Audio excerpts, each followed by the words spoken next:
Halo teman-teman semuanya, perkenalkan aku Yulfa Vanessa. Jadi pada video kali ini kita akan belajar mengenai micrometer screw.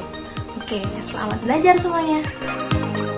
Micrometer screw atau dalam bahasa asing disebut micrometer screw gauge adalah alat yang digunakan untuk mengukur besaran panjang yang terdiri atas poros tetap yang berperan sebagai skala utama dan poros putar yang berperan sebagai skala nonius. Adapun tingkat ketelitian micrometer screw mencapai 0,01 mm dan mampu mengukur ketebalan atau diameter benda yang sangat kecil dan tipis dengan sangat presisi, di mana batas maksimal panjang yang dapat diukur micrometer screw mencapai 25 mm. Bagian-bagian dan fungsi dari micrometer screw.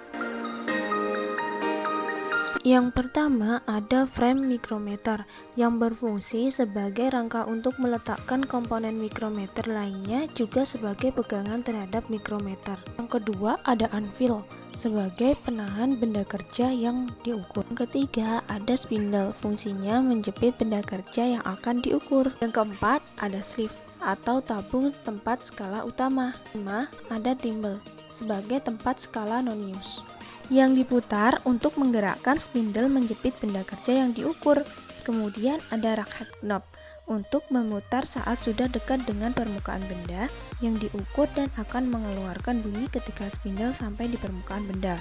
Dan yang terakhir ada lock atau pengunci, yaitu berfungsi untuk mengunci hasil pengukuran atau thimble. Cara membaca skala micrometer screw.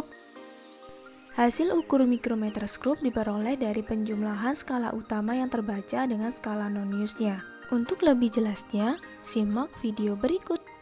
Pertama, kita siapkan micrometer screw beserta benda yang akan kita ukur ketebalannya.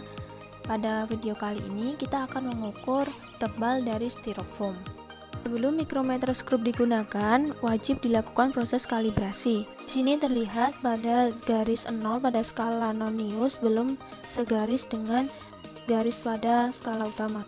Untuk melakukan kalibrasi, di sini kita sudah disediakan micrometer adjusting range, yaitu kunci micrometer untuk memutar sleeve dan raket saat melakukan kalibrasi micrometer. Langkah pertama dalam pengkalibrasian yaitu memasang kunci micrometer tersebut pada lubang bagian belakang micrometer.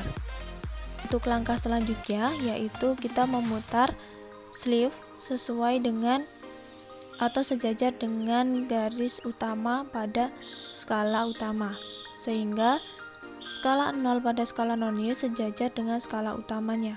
Langkah selanjutnya adalah pengukuran. Pada video kali ini kita akan mengukur tebal dari sebuah styrofoam. Tahap pertama, letakkan micrometer screw pada benda yang akan kita ukur. Selanjutnya, putar thimble sampai mendekati benda. Setelah dirasa sudah cukup mendekati benda, putar raket sampai berbunyi. Ketika raket berbunyi, itu menandakan bahwa spindle telah menyentuh permukaan benda.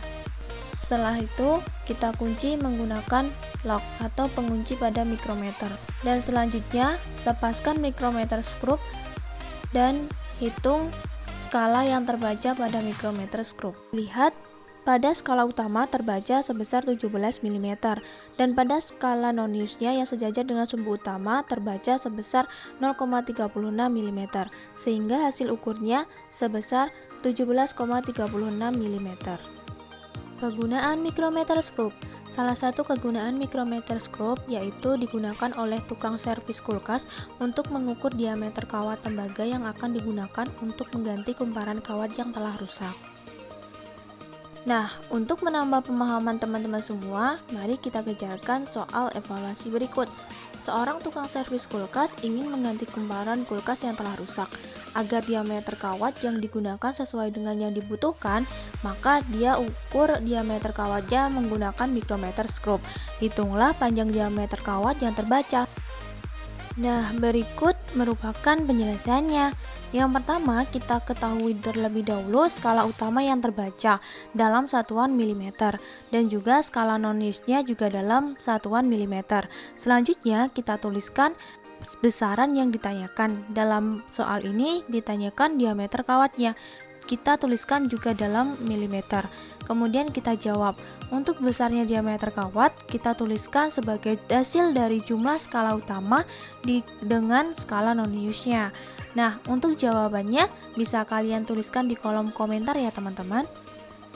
Berikut merupakan jawabannya. Jika kalian belum benar jawabannya, silahkan melihat tayangan videonya lagi ya teman-teman. Selamat belajar!